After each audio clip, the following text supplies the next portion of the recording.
اعوذ باللہ من الشیطان الرجیم بسم اللہ الرحمن الرحیم السلام علیکم رحمۃ اللہ وبرکاتہ۔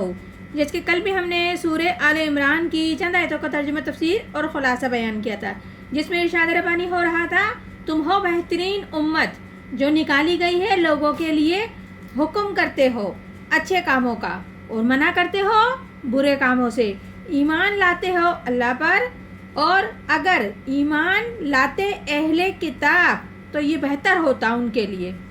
کچھ تو ان میں سے ہیں ایمان والے، اکثر ان میں ہیں نافرمان۔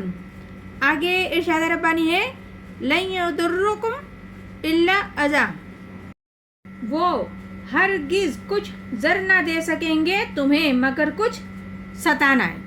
یعنی کہ اللہ تعالیٰ یہاں بتا رہے ہیں مسلمانوں کو کہ اے مسلمانوں، تمہیں یہ نقصان نہیں پہنچا سکیں گے، یعنی کہ بڑا نقصان تمہیں ہرگز نہیں پہنچا سکیں گے، لیکن یہ تمہارے لیے تھوڑی بہت کوفت کا سبب ضرور بنیں گے، یعنی کہ چھوٹا موٹا تمہیں نقصان تکلیف دینا، پریشان کرنا اور تمہارے مسائل میں اٹک پیدا کرنا، اٹکانا، پیچیدہ مسائل کرنا، یہ سب کچھ کر سکتے ہیں، لیکن کوئی بھی تمہیں بڑا نقصان نہیں دے سکتے۔ وَأَن يُقَاتِلُوكُمْ يُوَلُّوكُمُ الْأَدْبَارَ ثُمَّ لَيَنصُرُونَ، اگر وہ تم سے لڑیں گے تو پیٹھ پھیر دیں گے تم سے، پھر ان کی مدد نہیں کی جائے گی۔ تو یہاں رب العزت بتا رہے ہیں کہ ان میں اتنی بھی ہمت اور جرات نہیں ہے کہ اگر وہ لوگ تم سے جنگ کرنا چاہیں تو جنگ نہیں کر سکیں گے، بلکہ پیٹھ پھیر کے بھاگ جائیں گے اور رہ جائیں گے، پیٹھ پھیر کے رہ جائیں گے۔ ان میں اتنی ہمت اور جرات بالکل بھی نہیں کہ وہ تم سے جنگ کر جائیں، کیونکہ یہ بزدل لوگ ہیں اور تمہارا مقابلہ نہیں کر پائیں گے، پھر ان کی مدد بھی نہیں کی جائے گی۔ آگے ارشاد ربانی ہے ضربت علیہم الذلۃ اینما ثقفوا الا حبل من اللہ وحبل من الناس وباء بغضب من اللہ وضربت علیہم المسکنہ، چھاپ دی گئی ہے ان پر ذلت جہاں پائے جائیں سو اس حالت کے کہ ذمے ہو اللہ کا اور ذمے ہو لوگوں کا، اور لوٹے ساتھ اللہ کے غصے کے جما دی گئی ہے ان کے اوپر حاجت مندی۔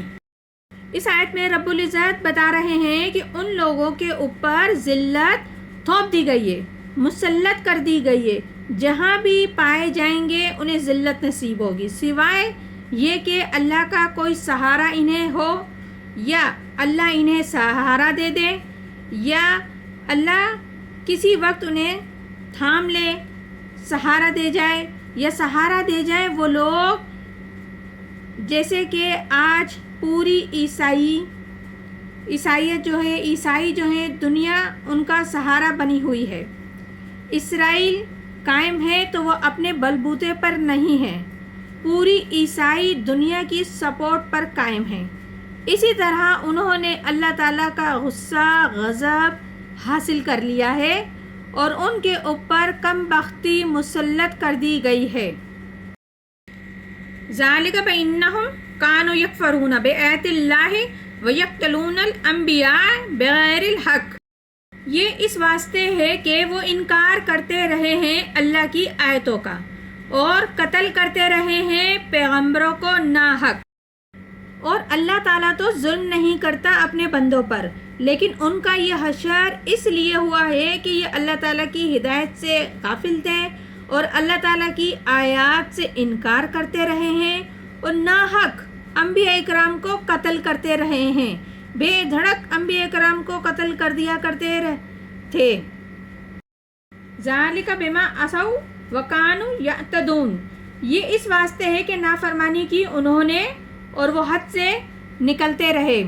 یعنی کہ یہاں بھی اللہ تعالیٰ یہی بتا رہے ہیں کہ یہ عمل ان کا اس وجہ سے ہوا ہے کہ یہ لوگ نافرمانی کرتے رہے ہیں اور نافرمانی کی روش اختیار کر کے رکھی انہوں نے، اور بالکل بھی کوئی بات سننے سمجھنے کو تیار نہیں تھے، یہاں تک کہ اپنی حدیں پار کر گئے، کیونکہ انبیاء اکرام کو ناحق قتل کرنا یہ حد ہی پار کرنا ہوتی ہے کہ وہ انبیاء کیا فرما رہے تھے، کیا کہہ رہے تھے، انہیں حق کی دعوت ہی دے رہے تھے، وہ جو ظلم و ستم کر رہے تھے، غلط راستے پہ اختیار کیے ہوئے تھے، تو انبیاء انہیں اس راستے سے روک ہی رہے تھے، تو اس وجہ سے وہ ان کو قتل کر دیا کرتے تھے. تو یہ ان کی حد پار ہو چکی تھی، وہ اپنی حدود سے نکل چکے تھے.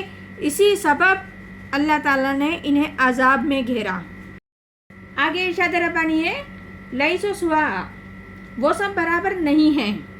یعنی کہ اس آیت میں پروردگار یہ بھی بتا رہے ہیں کہ وہ جتنے بھی لوگ ہیں وہ سب کے سب برابر نہیں ہیں. ان میں کچھ لوگ اچھے بھی ہیں، کچھ ہیں، تو اور اکثریت برائی پر مبنی ہے، برے لوگ ہیں ان میں. من اہل الکتاب امت قائمت یتلون آیات اللہ اناء اللیل وہم یسجدون. اہل کتاب میں ایک جماعت ہے سیدھی، یعنی کہ سیدھی راہ پر پڑھتے ہیں آیات اللہ کی راتوں کے وقت اور سجدہ کرتے ہیں. اس آیت میں رب العزت بتا رہے ہیں کہ اہل کتاب میں ایسے بھی لوگ ہیں جو کھڑے رہتے ہیں نیک کام کے لیے، اور وہ لوگ سیدھے راہ اختیار کیے ہوئے ہیں، سیدھے راستے پر چلتے ہیں اور اللہ کی آیات پڑھتے ہیں، اور رات کے اوقات میں رب العزت کو یاد کرتے ہیں، سجدوں میں جاتے ہیں اور رب العزت کی حمد و ثنا کرتے ہیں، شکر بجا لاتے ہیں. خاص طور پر جو یہاں اہل کتاب کا لفظ آ رہا ہے تو حضور اکرم صلی اللہ علیہ وآلہ وسلم کے دور میں عیسائی راہب تھے. ان میں کثیر تعداد کے لوگ اس کردار کے لوگ حامل تھے، یعنی کہ زیادہ تر اس کردار کے لوگ ہوا کرتے تھے. تو ان میں سے ایک راہب جو تھا جس نے بچپن میں ہی، یعنی کہ حضور اکرم صلی اللہ علیہ وآلہ وسلم کو بچپن میں ہی پہچان لیا تھا، یہ پیغمبر ہیں، آخری رسول ہیں اور ہمیں ان پر ایمان لانا ہے. انہوں نے بچپن میں ہی ان کو پہچان لیا تھا. تو ان میں ایسے لوگ موجود تھے.